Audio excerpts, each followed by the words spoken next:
శ్రోతలకు నమస్కారం. ప్రతిరోజు ఈ సమయంలో మీరు డిటెక్టివ్ నవలైనా, జానపద నవలైనా, లేకపోతే దెయ్యాల నవలైనా వింటున్నారు కదండి. ఈరోజు రొటీన్కి భిన్నంగా డిటెక్టివ్ నవలే, కానీ దానిలో పూర్తిగా హాస్యం మిళితమై ఉన్న నవల్ని చదివి వినిపించబోతున్నాను. నవల రచించిన వారు పొత్తూరి విజయలక్ష్మి గారు. డిటెక్టివ్ కథలు, నవలలు అందరూ రాస్తారు. గోళ్లు కొరుక్కుంటూ చదివేటు చేస్తారు రచయితలు. కానీ కుర్చీలోంచి కిందపడి పొర్లుతో కూడా గోళ్లు కొరుక్కుంటూ సస్పెన్స్తో గుండెలు అదిరేట్టు హాస్య సస్పెన్స్ రచన చేయగలిగిన ఏకైక రచయిత్రి పొత్తూరి విజయలక్ష్మి అందిస్తున్న హాస్య సస్పెన్స్ డిటెక్టివ్ రచన.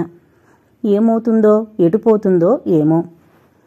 ఎక్కడో దూరాన ఆద్యంతాలకు ఆవల నిశ్శబ్ద నీరవమయ్యి ప్రసరించి ఉత్తేజితమయ్యి పెటీలిన బద్దలయ్యి శూన్యాన్ని ఛేదించుకుని వేల లక్షల కోట్ల మైళ్లు ప్రయాణం చేసిన సూర్యకిరణం భూమి మీదకి చేరి విరిగి ముక్కలై పరావర్తనం చెంది పైకి లేచి సూటిగా దూసుకుపోయి హైదరాబాద్ నగరం ఊరి పొలిమేరలో 10వ అంతస్తు మీద నిలబడి చూస్తున్న అస్తవ్యస్త మొహాన ఉన్న చెమట చుక్క మీద పడ్డం వల్ల ఆ చెమట చుక్క వజ్రంలా మెరిసింది.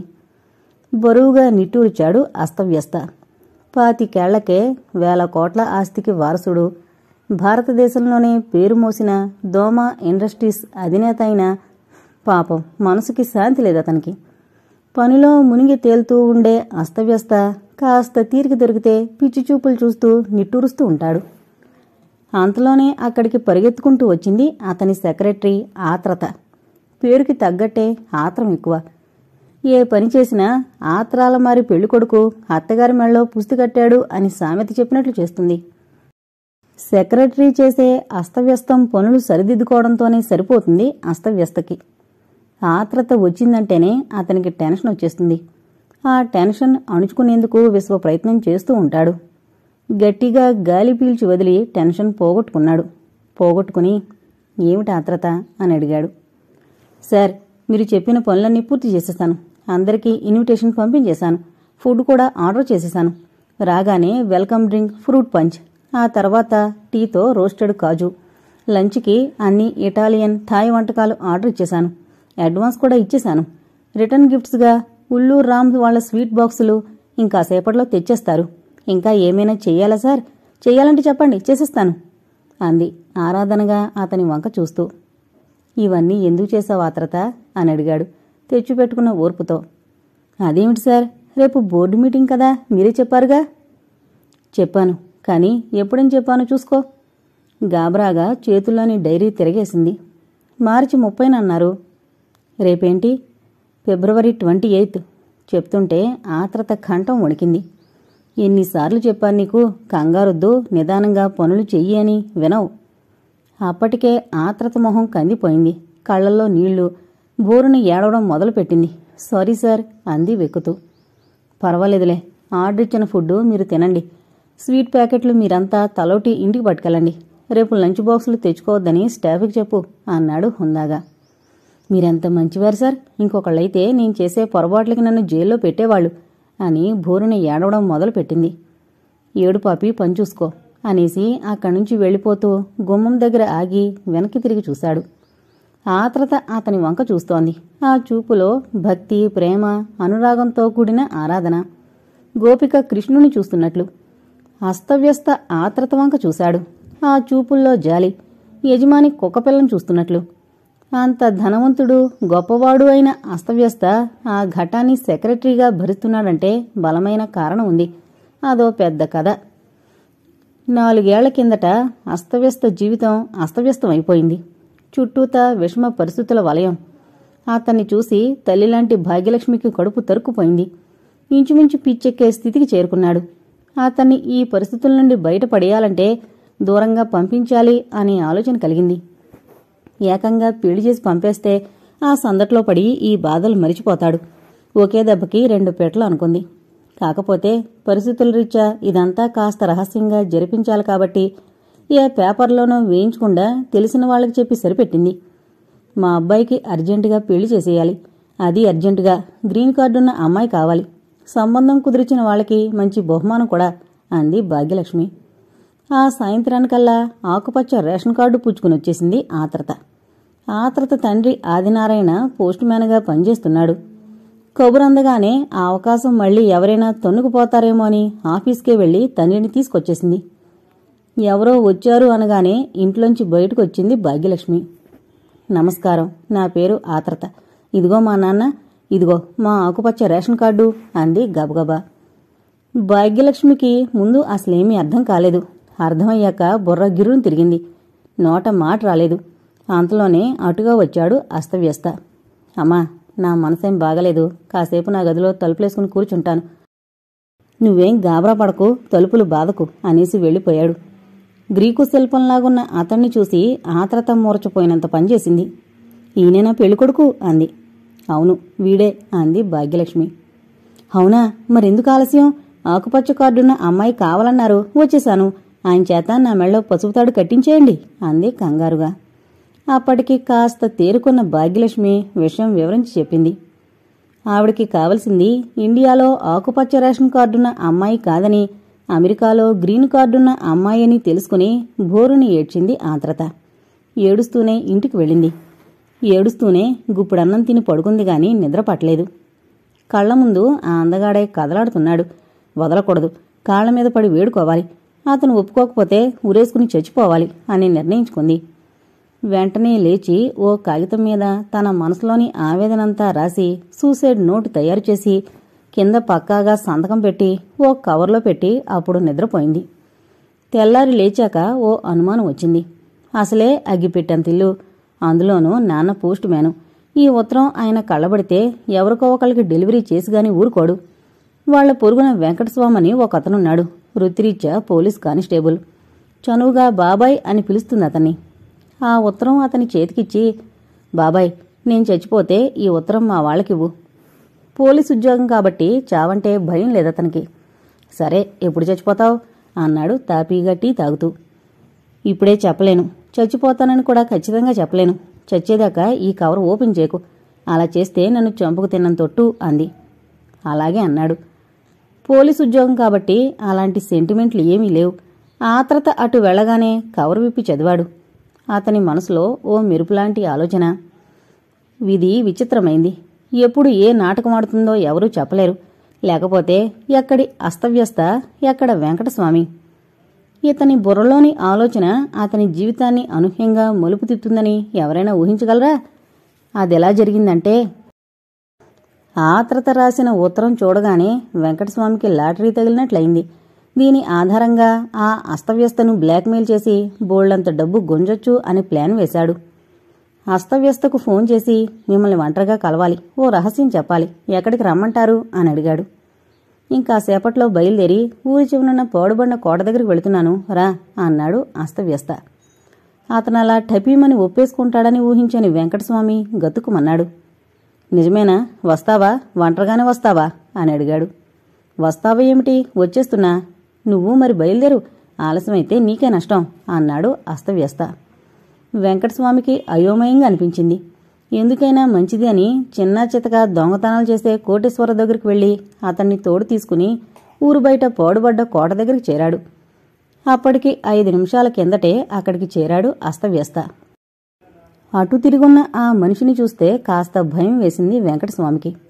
ముందు నేను మాట్లాడతాను, తర్వాత నిన్ను పిలుస్తాను అని చెప్పి కోటేశ్వరరావుని అక్కడే ఆపేసి ఒంటరిగా వెళ్లాడు. అలికిడి విని వెనక్కి తిరిగాడు అస్తవ్యస్త. నువ్వేనా నన్ను రమ్మని ఫోన్ చేసింది అని అడిగాడు. అవును, నేనే చెప్పాడు వెంకటస్వామి. ఎవరు నువ్వు? అదంతా నీకు అనవసరం. నన్నెందుకు కలవాలనుకున్నావు? నీకు సంబంధించిన ఓ సీక్రెట్ తెలుసు నాకు. నీకేమిటి? అందరికీ తెలుసు. అందరికీ తెలుసా? తెలుసు. అయినా సరే, రుజువు నా దగ్గరుంది. అదేమైనా గొప్ప? అందరి దగ్గర ఉంది రుజువు.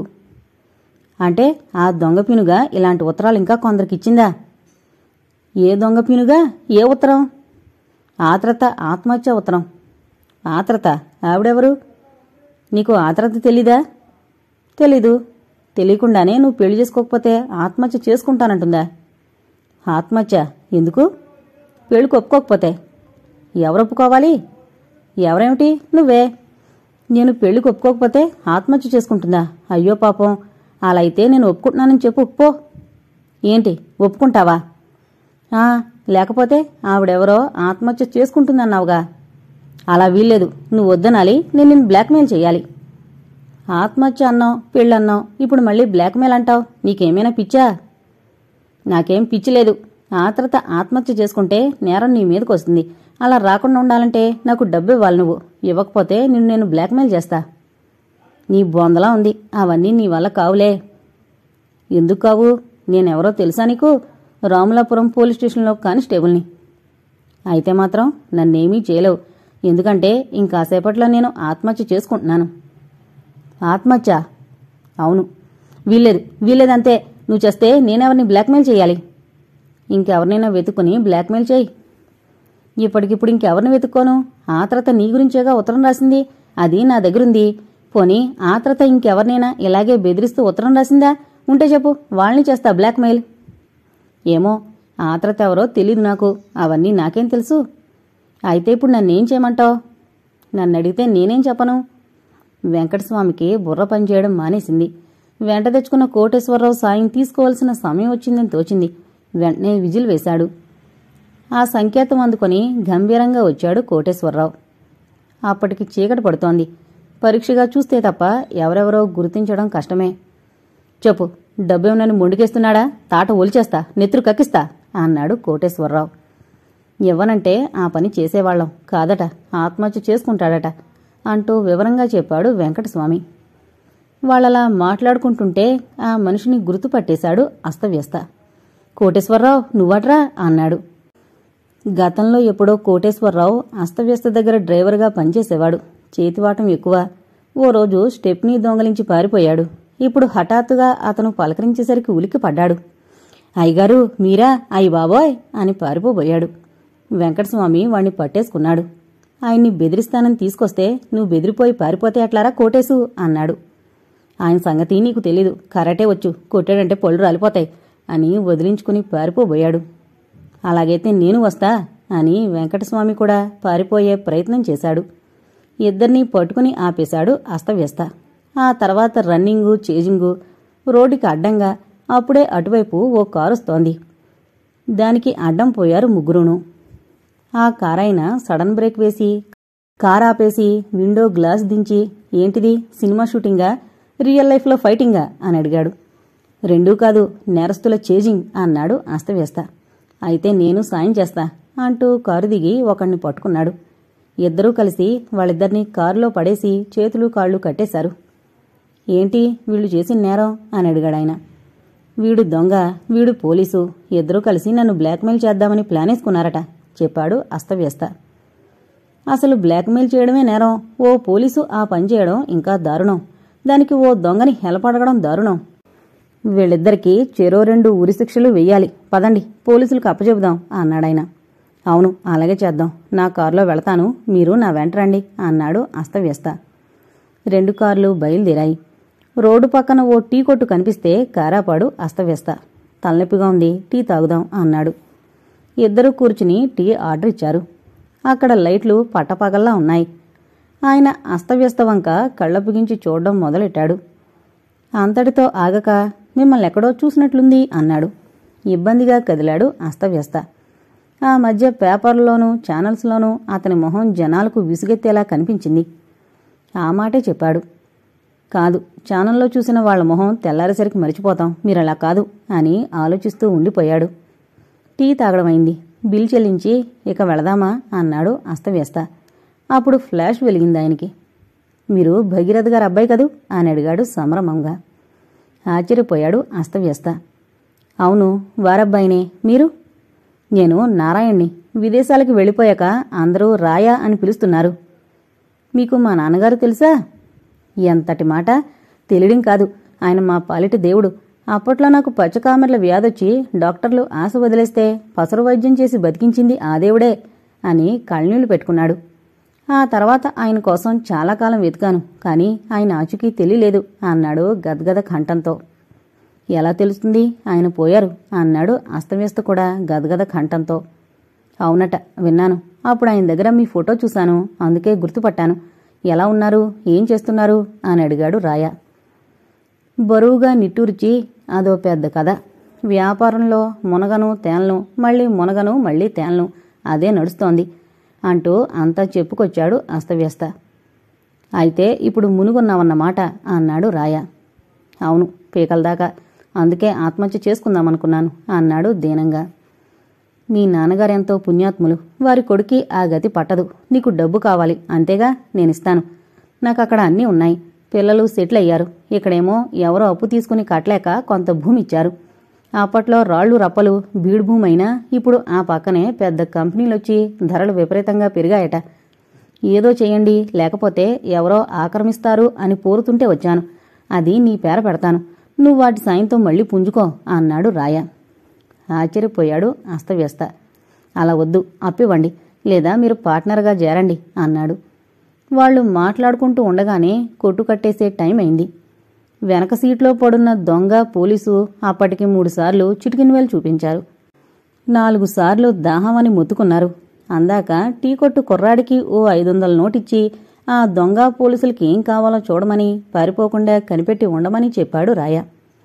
ఆ టీ కొట్టువాడు వాళ్ళిద్దరినీ మరింత బలమైన తాడుతో కట్టి వాళ్ల మంచి చెడ్డ చూసుకున్నాడు. అందుకుగాను అతనికి మరో 1000 చేతుల్లో పెట్టాడు రాయ. నేను హోటల్లో దిగాను, అక్కడికి పోయి మాట్లాడుకుందాం పద అన్నాడు రాయ. ఇద్దరు ఊళ్ళోకి ప్రవేశించారు. మనకు బోల్డన్ని పనులున్నాయి. ఇప్పుడు ఈ దొంగ పోలీసుల్ని పోలీస్ స్టేషన్కి తీసుకెళ్లి అప్పగిస్తే అదో తలనొప్పి వ్యవహారం. వాళ్ళని వదిలి మనల్ని పీకు తింటారు. వాళ్ళ చుట్టూ తిరగలేక చావాలి అన్నాడు రాయ. అవును నిజమే, వీళ్ళిద్దరినీ ఏం చేద్దాం అన్నాడు అస్తవ్యస్త. ఇక్కడే వదిలేద్దాం అన్నాడు రాయ. కట్లు విప్పేశారు. పోండి అంటే దొంగ ఊరుకున్నాడు గాని పోలీసు, ఇలా ఇక్కడ వదిలేస్తే ఇంటికెళ్ళపోతాం, మీ మీద బోల్డని ఆశలు పెట్టుకున్నా, నాకేటి మరి అని నసం మొదలు పెడితే ఓ 500 వాడి చేతిలో పెట్టి కారెక్కాడు రాయ. ఇద్దరూ హోటల్కి వెళ్లారు. ఎన్నో విషయాలు మాట్లాడుకున్నారు. ఏం చెయ్యాలో ఓ కాగితం మీద రాసుకుని కాగితం మడతపెట్టి కవర్లో పెట్టారు. అదే సమయానికి అస్తవ్యస్త ఇంట్లో ఓ కవర్ విప్పింది భాగ్యలక్ష్మి. సాయంత్రం అనగా వెళ్ళినవాడు అర్ధరాత్రి దాటినా రాలేదేమిటా, అసలే మనసు బాగాలేక పిచ్చివాళ్లా తిరుగుతున్నాడు అనుకుంటూ అస్తవ్యస్త గదిలోకి వచ్చిందావిడ. బల్ల మీద ఓ కవర్ కనిపించింది. అది తెరచి అందులోంచి ఓ ఉత్తరం బయటికి తీసింది. అమ్మా, ఓడిపోయాను, అలసిపోయాను, ఆత్మహత్య చేసుకుంటున్నాను. నేను పోయినా నీకు ఏ విధమైన ఇబ్బంది కలగకుండా అంతా ఏర్పాటు చేశానమ్మా, క్షమించు. ఇట్లు అస్తవ్యస్త. ఆ ఉత్తరం చదవగానే భాగ్యలక్ష్మి మొహం వెలిగిపోయింది. అమ్మయ్యా, ఈ శుభ సమయం కోసమే ఎదురుచూస్తున్నాను నాయనా అనుకుంది. ఆమెకు భర్త మాటలు గుర్తుకొచ్చాయి. ఆమె భర్త గౌరీనాథ శాస్త్రి. పేరు ప్రతిష్ట అంతగా లేకపోయినా జ్యోతిష్యంలో గొప్ప పండితుడు. అస్తవ్యస్త జాతకమంతా అయోమయంగానే ఉంది. కాకపోతే ఒడిదుడుకులున్న అంతిమ విజయం సాధిస్తాడు. నిరాశ చెంది 4 సార్లు ఆత్మహత్యా ప్రయత్నం చేస్తాడు. చేసిన ప్రతిసారి అతని జీవితం ఊహించని రీతిలో మలుపు తిరుగుతుంది అని స్పష్టంగా చెప్పాడు. గతంలో 2 సార్లు అలాగే జరిగింది. ఇది 3వసారి. ఇప్పుడు మంచే జరుగుతుంది. అయినా ఆవిడ తల్లి మనసు కలుక్కుమంది. ఏంటో వెర్రి సన్నాసి, వీడికి అడుగడుగునా కష్టాలేమిటో అనుకుంది. ఆవిడ బాధ సహజమే. పాపం అతని జీవితమంతా సమస్యలే. ఎవరో కని రోడ్డు మీద పారేసిపోతే అనాథాశ్రమంలో చేర్చారు. పిల్లాడు పనసపండ్లా ఉన్నాడని తీసుకెళ్లి పెంచుకుందామని 4-5 వచ్చారు. ప్రతిసారి ఏదో ఆటంకమే. ఒకళ్ళు అన్నీ మాట్లాడుకున్నాక ఆ ఇల్లాలికి నెల తప్పింది. ఇంకో జంటొచ్చారు. వాళ్లు అన్నీ నిర్ణయించుకుని తీసుకెళదాం అనుకుంటుండగా ఆయనకి గుండెపోటొచ్చి పోయాడు. ఇంకోసారి పెంచుకుందాము అనుకున్న వాళ్ళింట్లో దొంగలు పడి మొత్తం దోచుకుపోయారు. ఇదంతా చూసి ఇదెక్కడ పిల్లాడో, అస్తవ్యస్త జాతకుడు అని విసుక్కున్నాడు అనాథ శరణాలయం అధికారి. ఆ పేరే స్థిరపడిపోయింది. బాల్యం గడిచిన సమస్యలు తీరలేదు. ఇంటర్ 3 సార్లు చదివాడు, పాస్ అవ్వలేదు. 1 ఏడాది ఫీజుకి డబ్బులు లేవు. 2వసారి బస్సు పాడైపోయి సమయానికి సెంటర్కి చేరలేకపోయాడు. 3వసారి పేపర్లు లీక్ అయ్యి అవి క్యాన్సిల్ చేశారు. తెలివితేటలు పుష్కలంగా ఉన్నా కనీసం ఇంటర్ కూడా పాస్ అవని వాడికి ఉద్యోగం ఎలా దొరుకుతుంది? అస్తవ్యస్తకి అయిన వాళ్లంటూ లేకపోయినా అభిమానించేవాళ్లున్నారు. మంచి కుర్రాడు, తోచిన రీతిలో సాయం చేద్దాం అనుకునేవాళ్లు ఉన్నారు. ఓ పెద్దాయన పెట్టుబడి పెట్టి సినిమా హాళ్లున్న సెంటర్లో ఓ షాప్ పెట్టించాడు. అస్తవ్యస్త తన తెలివి ఉపయోగించి ఆమ్లెట్ తింటే కూల్ డ్రింక్ ఉచితం అన్నాడు. జనం విరగబడ్డారు. వారం గడిచిందో లేదో సర్వనాశనం. అటూ ఇటూ ఉన్న హాల్స్లో వేర్వేరు హీరోల సినిమాలు విడుదలై వాళ్ళిద్దరి అభిమానులకు గొడవలొచ్చి అస్తవ్యస్త షాపులోని సరుకులతో కొట్టుకుచచ్చి పోలీస్ కేసయ్యి షాప్ మూతపడింది. పోనీ కదా అని పాత పేపర్లమ్మే షాపు పెడితే అగ్ని ప్రమాదం. ఆ తర్వాత తెలిసిన వాళ్ల దగ్గర అప్పు తీసుకుని పిండి వంటల వ్యాపారం. అది పుంజుకుని పెద్ద ఆర్డర్లు వస్తున్న సమయంలో గాలి వాన, రేకులు ఎగిరిపోయి సరుకు తడిసిపోయి మళ్ళా చేతికి చెప్ప. అవన్నీ తట్టుకుని బ్యాంకు నుండి అప్పు తీసుకుని పరుపులు దిళ్లు తయారు చేసి అమ్మి నిలదొక్కుని హమ్మయ్య అనుకునే సమయంలో మళ్లీ అవాంతరం. ఓ పోటీదారు అడ్డం పడి నాశనం చేసేశాడు. ఇక లాభం లేదు. ఆత్మహత్యే శరణ్యం అని ఓ నిర్జీవ ప్రదేశంలో రైలు కింద పడదాం అని రైలుకు ఎదురుచూస్తూ కూర్చున్నాడు. దూరంగా రైలు కూడా. ఆ తర్వాత రైలు దీపం. మరో 5 నిమిషాలు అంతే అని కళ్ళు మూసుకుని దైవాన్ని ప్రార్థించుకుంటూ ఉండగా భుజం మీద చేయి పడింది. కళ్ళు తెరిచి చూస్తే ఒక వృద్ధుడు బేదగా అనారోగ్యంగా ఉన్నాడు. ఆత్మహత్యా ప్రయత్నమా అని అడిగాడు. తలాడించాడు అస్తవ్యస్త. విరమించు, నాతోరా, నీ జీవితం మారిపోతుంది అన్నాడా వృద్ధుడు. అటు మరో నిమిషంలో వచ్చే రైలు, ఇటు నిస్సహాయంగా ఉన్న వృద్ధుడు. అస్తవ్యస్త మనసులో అలజడి. పావు నిమిషం. నిర్ణయం తీసుకుని అడుగు వెనక్కి వేశాడు అస్తవ్యస్త. ఒక నూతనోధ్యాయం ఆరంభమైంది.